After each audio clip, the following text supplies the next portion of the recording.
everyone, it's Jack from... and they said Jack from AEW. It's Jack from Cultaholic.com covering AEW, back after doing Monday Night Raw on Tuesday. Yes, what an intro this is. Let's see how good AEW Dynamite was this week by assigning each individual segment a lovely individual grade. That's right, it's time for AEW Dynamite Graded.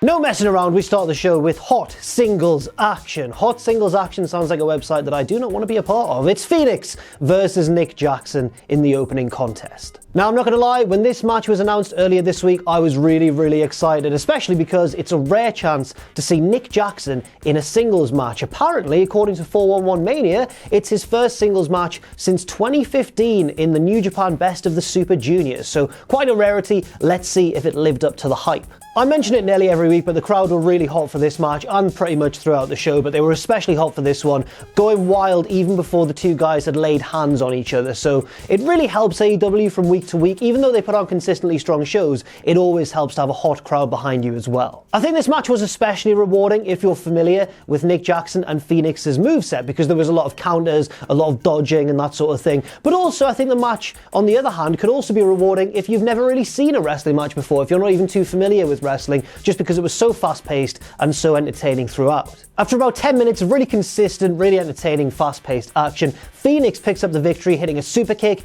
then his big step-up spinning back kick in the corner, and then planting Nick Jackson with the, is it called the Fenix Driver, for the win. Remember what I said about being familiar with both men's movesets? Fenix picks up the win, which I think was the right booking decision. He is the more experienced and higher caliber singles wrestler than Nick Jackson, but it was a competitive match. And then Fenix rejects a handshake afterwards and walks to the back because there's still heat between the Young Bucks and the Lucha Bros. Now, I know a lot of people absolutely loved this match. A few people tweeted me saying that, but at the same time, I thought that it lacked a certain intensity, just a little bit of intensity. Maybe that's because I've been conditioned to expect really intense matches from members of the Young Bucks and the Lucha Bros, but it was a really good match, really fluid and really well executed. It just, as I say, lacked a little touch of intensity for me, so I'm going to give it an A- grade. It was almost reminiscent in a way of peak WCW Cruiserweight action, a great way to warm up the crowd and a hot opening to the show. Next up, women's division action as Dr. Britt Baker, DMD, takes on Hikaru Shida. In contrast to the opening match, this match was a lot more grounded, a lot more technical stuff was going on, but it was still very back and forth, very competitive, and it still retained a little bit of the energy of the opening match as well. The crowd carried their enthusiasm into the second match of the night. Both women looked for their big signature moves early on. Britt Baker was able to evade one of Hikaru Shida's running knee attempts, and Shida herself was able to escape from an early attempt at the lockjaw submission. This was arguably Britt Baker's best singles match to date in AEW, but at the same time, she really had to work for it. It wasn't an easy ride. I'm not exactly sure where it was in the match, but at some point in the fairly early stages, she must have caught a blow to the face because she was bleeding from the nose, which looked pretty nasty, but fair play to her, she shook it off and managed to not let it affect her performance. They spill to the outside and Hikaru Shida gets a chair from underneath the ring, and correctly the referee is like, this is just a straight up singles match. You can't be using a steel chair. But then Excalibur on commentary does a really good job, in fairness, of explaining that she doesn't want to use the chair as a weapon. She just wants to set it up and use it as a launching pad for a big jumping knee, which eventually she does on the outside. But I'm glad Excalibur was there on commentary to explain that is a tendency of Hikaru Shida's, because otherwise I'd have just thought she was really trying to cheat, and that would have been nasty. A little while later, Shida again goes for the running knee strike in the ring. Britt Baker evades it, clamps on the lockjaw, but Hikaru Shida is able to struggle and escape and eventually land that running knee later on and pick up a big victory, which I think propels her to the #1 spot in the women's rankings, which in theory means she should be getting a title shot against Riho pretty soon. This gets a B+. It was a good match, not as good I think as the opening match, but still a very strong effort from both women. One thing that I didn't particularly enjoy was Shida's use of an eye poke in the closing stretch, because I think she's meant to be a babyface. I'm not quite certain. I was also confused with Emi Sakura because she's Freddie Mercury, but always tries to get the crowd on side despite healing it up quite often.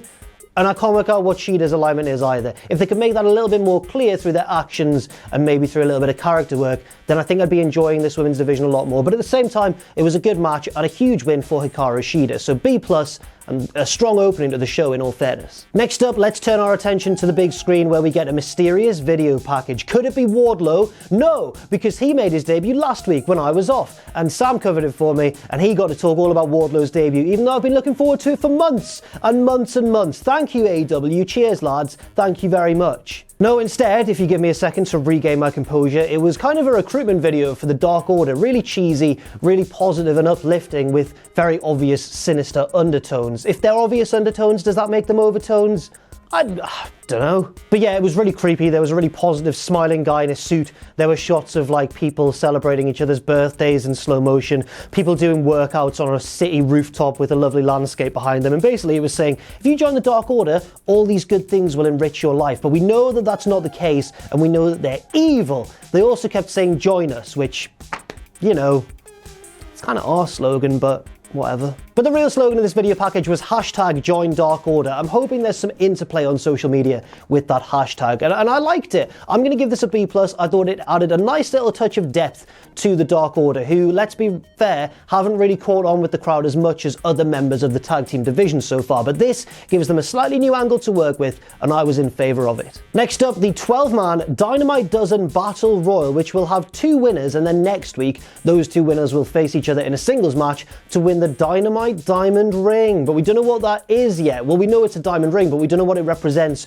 or what use it'll have as a storyline device. But hopefully, it'll have a cheeky little stipulation attached. The entrants in this match are Hangman Page, Orange Cassidy, Chuck Taylor, Kip Sabian, accompanied by Penelope Ford, Jimmy Havoc, Jungle Boy, Marco Stunt, Pentagon, Sonny Kiss, Joey Janela, MJF, and the one, the ass man, Billy Gunn, who, let's be real, got a huge pop. Just after the bell rings, Fenix makes his way down after his match, selling the beating that he took in victory over Nick Jackson, and he comes out to basically just support Pentagon. He gets on the apron and gives him a nice little fist bump. They do the Sarah Miedo thing, and then Fenix unmasks, and it's bloody Christopher Daniels from SCU. Pentagon is obviously really distracted to find out that his brother is actually a member of the World X Cup 2004 winning team in TNA, and that allows him to get eliminated immediately by Chuck Taylor. There's a lot of fun spots in this one. Sonny Kiss, you know, twerks in front of Billy Gunn, which he's all in favour of because, as we all know, he's an ass man. But then Sonny Kiss gets immediately eliminated by MJF to get a nice bit of heat. Billy Gunn eliminates a couple of people, Marco Stunt and Jimmy Havoc. Jimmy Havoc is not happy about this and returns to the ring with a staple gun and just starts stapling pretty much everybody until the referees come in and bundle him out and up the ramp, and then he starts to threaten to staple them, and he's really angry, as Jimmy Havoc so often is. It's kind of his baseline emotion, I suppose. A little later on, Joey Janela's doing pretty well. He heads up top, always a mistake in a Battle Royal or a Royal Rumble type situation, and that allows Sean Spears to run out. He's not even an entrant in the bloody match, guys, and he hits Joey Janela with a steel chair, and that knocks Janela to the outside. I got really excited there, everyone. I'm a bloody YouTuber, hooray. Billy Gunn fires up and starts running wild until he's confronted by Orange Cassidy, who, by the way, has done absolutely nothing in this match. He's employed the strategy that I think Road Dogg used in, was it the 99 or the 2000 Royal Rumble? Just clinging to the bottom rope to avoid elimination, except Orange Cassidy wasn't so much clinging as just lounging in the corner and occasionally having a bit of a chat with Chuck Taylor whenever he passed him by. Orange Cassidy lights up Billy Gunn with some of his incredibly soft offense, and then MJF eliminates Orange Cassidy in the middle of his little spot, which again gets monstrous heat from the crowd. Very good thinking. MJF and Billy Gunn have a little bit of an argument, and eventually Billy Gunn just gets really angry at him, as we all do, and says, suck my... yep, and then hits him with a Faymaster to an absolutely monstrous pop. Everyone loves a good Attitude Era finisher, don't we? Then Billy Gunn goes to throw him out, but Wardlow comes out, my boy, and distracts Billy Gunn, and that allows Billy Gunn to get poked in the eyes by MJF. He turns around into a buckshot lariat from Hangman Page, and then Billy Gunn is eliminated from the Battle Royal. How very sad indeed. We get a Final Four of Hangman Page, Chuck Taylor, Jungle Boy, and Kip Sabian, but it's not a Final Four really, AEW. We've just seen MJF in a spot, and now he's mysteriously nowhere to be seen, and he wasn't eliminated. Do you think we're stupid, AEW? Do you think we're stupid? It's okay. I did actually quite enjoy it. Kip Sabian eliminates Chuck Taylor with a little bit of help from Penelope Ford on the outside. He goes to give her a nice kiss and gets distracted like Daniel Bryan did when he kissed AJ Lee against Sheamus at WrestleMania, and that allows him to be eliminated by Jungle Boy, leaving us with Jungle Boy and Hangman Page as the apparent winners of this Dynamite Dozen Battle Royal, but that's not exactly the case, is it? Because MJF's on the outside. He yanks Jungle Boy down, and MJF and Hangman Page are the two winners Oh. Paige tries to brawl with MJF after the bell, but all the referees get in and break it up, and it adds a nice little bit of intensity, I suppose, to their match next week. And the winner, of course, will receive the Dynamite Diamond Ring. And I'm just quite excited to find out what that is, to be honest. I'll give this Battle Royal a B+ grade. I thought it was a lot better structured than the Casino Battle Royals we've seen so far in AEW. And I thought as well that it really benefited from having less members in the match too. I thought just about everybody got a little bit of a chance to shine or advance their characters or remind us what feuds they're involved in currently. And yeah, it served the proper purpose of a Battle Royal as a storytelling device. Great Billy Gunn cameo as well, I almost forgot to mention. He's an ass man. He loves bums. Next up, here's Chris Jericho backed up by Jake Hager. He's the Judas in our minds, his mind? Who is he, the Judas in his own mind or in our mind? Jericho's got an announcement, but before he makes it, he wants to apologize for his temper tantrum last week, except he doesn't really apologize. He can't bring himself to even say the word sorry, so whenever he needs to in a sentence, he just passes the mic off to Jake Hager, who says sorry. This is the best use of Jake Hager ever, just as a seldom spoken, but very intimidating man. I really like it. I was skeptical when they first brought Jake Hager in, but he's been used really effectively so far. Jericho says that next week, on the eve of Thanksgiving in Chicago, Illinois, he'll be throwing a big Thanksgiving celebration, and he uses this to get heat. He says he's really glad he's doing it in Chicago, not in Indianapolis, because Indianapolis sucks. Obviously, the Indianapolis crowd will give him heat for this, and then Jericho says, he basically explains his logic, and he says, well, Chicago does, in fairness, have 2 baseball teams and a hockey team, so therefore it's better. Chris, what about these boys? Did the 90s mean nothing to you? Now here comes SCU, because Scorpio Sky, of course, pinned Chris Jericho last week in tag team action. He gets in the ring and says, Chris, since I pinned you last week, I've had the best week, basically. I partied all weekend. My old high school crush, Melanie Phillips, called me, and we're going on a date next week as well. This gets big Melanie chants from the crowd. Everyone's like, Melanie, because AEW fans love memes. Anything you can turn to a meme, just say it in a promo and it'll get over. And then Jericho, to be fair, bit of a controversial one, says, hey Scorpio, I've seen Melanie Phillips recently and she's put on a bit of weight since high school. I laughed at this, not because of the insult, but just at the idea that Jericho will know who Scorpio Sky's high school crush is. And to be fair, Scorpio Sky has an excellent comeback and says, I like big butts and I cannot lie, which gets a huge pop from the crowd. We all do. I'm sure Billy Gunn was in the back just like, yes, I'm such an ass man. Oh no, I've just realised I may have called her the wrong name. Melanie Parsons. Did I say Melanie Phillips? Melanie Parsons. Melanie, I'm so sorry. Jericho wants a match with Scorpio Sky to redeem himself from taking a pinfall to him last week, which Jericho deems unfair because it was a roll-up. Scorpio Sky agrees to it, but he's kind of nervous and tentative, and then Daniels and Kazarian get involved, and they kind of use reverse psychology to trick Jericho into giving him a title shot next week. They say, oh, we need a long training camp to prepare Scorpio for this match, and Jericho's like, no, it's going to be next week, baby. And then that's my Jericho impression. Then they're like, well, don't make it a title match because Scorpio's not ready for that, and Jericho's like, well, it is, and then they shake hands, and Jericho's being totally tricked by those cheeky lads from SCU. They shake on it, it's made official, and then Sky gets really intense. He pulls Jericho in and he says, I've been waiting 15 plus years for an opportunity like this. You want to be careful or I'm going to make Le Champion le bitch. I thought he was going to use a bit of cleverer wordplay, but I can't argue with the effectiveness of le bitch, to be honest. They all brawl, and then members of the Inner Circle come down to help Jericho and Hager. Santana, Ortiz, and Sammy Guevara all come down, and basically they help the heels get the upper hand. They even handcuff Daniels and Kazarian to the bottom rope. But don't worry, because hark, when there's danger, here comes the cavalry. The cavalry in this case being Michael Nakazawa and Cutler as well, who just get absolutely taken care of in seconds. Try a bit harder, boys. But no, when there's danger, hark, here comes the second wave of cavalry. This time, it's the Jurassic Express. So here comes Marco Stunt, he gets taken care of pretty quickly. Here comes Jungle Boy, he gets taken care of pretty quickly too. Here comes Luchasaurus, and suddenly the Inner Circle are not interested, apart from Jake Hager. The two big lads, Luchasaurus and Jake Hager, square off in the ring, and then Jake Hager bails and everyone boos him for it. But it sets up a nice match in the future. This gets an A- grade. I don't think it was quite as good as some of the promo segments and angles we've seen so far in AEW Dynamite's run, because some of those have been absolutely top-notch.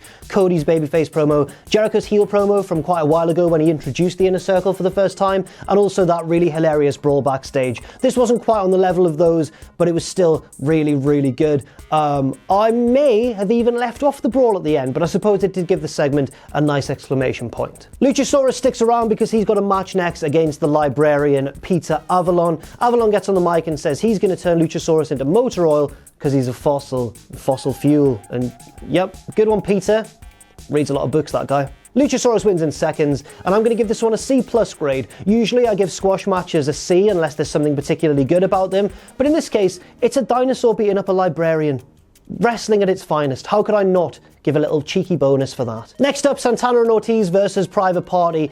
Both teams, actually, it's mentioned on commentary, are dedicating this match to Matt Travis, an indie wrestler who sadly passed away recently. This match was generally entertaining. I enjoyed most of it, but there were several things in it that I feel hurt the flow slightly. For example, I thought the Santana and Ortiz's heat segment went on for like way too long. And this is me saying that, and I think that Santana and Ortiz are one of the most entertaining tag teams in the world today at making their heat segments feel fresh and not drag a lot, but even they couldn't really stop this from dragging just because it went on for so long. By the end of it, I was like, come on, Private Party, make a hot tag. Eventually they did. The match picked up again, which was a relief to see, but then we got another little problem in a tag match, which is kind of becoming a consistent mistake that AEW are making now, almost on like a weekly or maybe fortnightly basis. So at one point, Isaiah Cassidy hit Ortiz with a code red. The referee counted 1, 2, and then stopped his count. Now, I couldn't quite see, I think the camera might not have caught it, but apparently, according to commentary, Santana pulled the referee's leg and that distracted the ref. And then apparently, again, this was all explained via commentary, Santana was telling the ref that Ortiz or maybe Cassidy wasn't the legal man and shouldn't have been making the pinfall. Fair enough, but the crowd didn't understand that at all. Obviously, there was no commentary to inform them of that, and it did disrupt the flow of the match, and the crowd started to turn against it a little bit. And then even worse, and I think I'm right in saying this, although I may have to rewatch it to make certain, but about 30 seconds later, Ortiz got a near fall on Isaiah Cassidy, and I don't think any tags had been made, so maybe they were the legal men after all. It was all very confusing, and it was a bad part of the match. It did take a lot away from a match which up until that point was generally doing pretty well. In a way, it's a combination of two problems that Dynamite's had since it began, which is, weird tag rules not being enforced properly all the time, and referee counts going a little bit wrong. And it was those two things kind of meeting, and it did again disrupt the flow of the match, as I say. Anyway, Santana gets that sock with the baseball in while the referee is distracted by Ortiz. He goes to use it, but then Nick Jackson runs down and snatches it out of his hand. This allows Private Party to come back and win with the silly string. Sammy Guevara comes out again to try and assist his fellow Inner Circle members in beating down the babyfaces, but here comes Dustin Rhodes. He's back, he's got a cast on his arm, and he uses it as a weapon, like Lex Luger himself, knocking down the heels and ending the segment to a nice big pop. Unfortunately, this only gets a B- grade in a match that really should have been better, but as I say, those couple of things really did affect the match in a negative way for me. As well, I'm not certain yet if I agree with the booking decision. I don't know if I'd have had Santana and Ortiz lose, especially so soon after defeating the Young Bucks at Full Gear. And finally, the main event, Jon Moxley versus Darby Allin. I have been looking forward to this one quite a lot. Darby Allin's carried out in a body bag with Mox written on it, and then unzips himself and skateboards down to the ring. He is living out the fantasy of every teenage, slightly emo wrestling fan, of which I was one a few years ago. And yeah, right, when I was 14, this is exactly the entrance I would have wanted if I was making my entrance to a big match. Darby Allin is living out the fantasies of an entire generation of wrestling fans. I hate you, Darby Allin. I hate you so much. You're so good. This match gets off to a really hot start. Moxley makes his entrance through the crowd, of course, and then when he hops the guardrail, he's just immediately taken out by a really heavy, really lightning fast suicide dive from Darby Allin. They brawl in the crowd a bit, then they get back into the ring and the match starts officially. Darby Allin at one point goes for a crossbody from the top rope and just bounces off Jon Moxley's chest. It's really funny, and also emphasizes the big size difference between the two. The match progresses and gets more and more bad-tempered and more intense back and forth, until eventually Moxley seems to have just had enough, puts Darby Allin inside the body bag, zips it up, and just stomps on it until the referee manages to get him out of there. The closing stretch of this match is really strong, and I'm going to read it off my notes so I don't miss anything. So Moxley goes for the paradigm shift, but Darby Allin floats out over the top and gets a roll up for a really convincing near fall. Then he hits a code red for another awesome 2 count. Then he goes up top for the coffin drop, but Moxley catches him in such a smooth rear naked choke from his back. It's just really awesome to see. But it's not over yet, because Darby Allin then rolls himself backwards into a pinning predicament like Bret Hart kind of would, and Moxley is forced to break the submission or get himself counted down to the mat. And finally, the closing spot of the match, they head up top. Moxley assumes control by just biting Darby Allin on the face and then spikes him with a paradigm shift from the middle rope, like an avalanche paradigm shift, I suppose, and that's easily enough to pick up the victory. This gets an A-, and it was kind of the inverse of the opening match, because the opening match, Nick Jackson versus Fenix, was pretty solid action all the way through. In fact, really smooth action all the way through, but it lacked a certain intensity for me, whereas this match had all the intensity in the world, but only really hit those higher gears at the very start and the very end. That ending sequence in particular was absolutely brilliant, really well thought out and really well executed. And that's it. The show goes off the air with Jon Moxley celebrating a big win, and for Jon, this is really good. It counts for his record this time. Well done, Jon, mate. Not an unsanctioned match. You've done really well for yourself. Now on to the overall grade. I'm going to give this week's AEW Dynamite an A-. I was going to give it a B+, but then I looked back at my notes and I saw which matches and which segments I'd given an A- to, and I saw that I gave grades in the A bracket, so the opening match, the closing match, and the Jericho promo as well. It seems like this was a really focused show, and despite it missing quite a few important names like Cody and Riho, for example, I still think they made the best of what they could do and really maximize the potential of every segment on this show, certainly the important ones anyway, and that's why it gets an A-. Thanks very much for watching, and let us know what you think in the comments section down below. You can follow Cultaholic on Twitter at Cultaholic and on Facebook at facebook.com/Cultaholic. If you enjoy what we do, then please do check out our Patreon, patreon.com/Cultaholic, where you can pledge. And don't forget, of course, most importantly of all, to hit subscribe and to join us.